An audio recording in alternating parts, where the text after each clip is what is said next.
want to try and squeeze in a couple of questions before we wrap things up. Armando, this question did drop in during your segment, but it is open to both of our panelists. But Armando, getting back to the question itself, what recommendations would you offer an IP attorney when facing an issue of apportionment based on your expertise? One area which can be helpful that I would point out is to get the damages expert involved in the case as early as practical, given the schedule of the case and the discovery process and the respective scheduling for reports and so on, and the trial and depositions. You know, this can be useful to the end client and to the litigation team. It can also allow me to have a greater ability to request documentation and work with the technical experts and gathering the information so that I can provide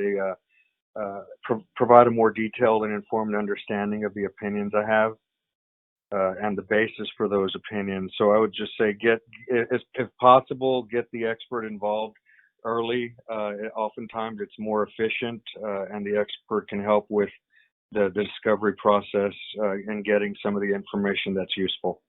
That was my final point on that. Thank you, Andy.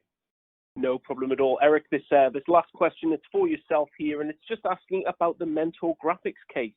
You listed a majority opinion and a dissenting opinion. It appears that they agreed on apportionment, but what was the disagreement?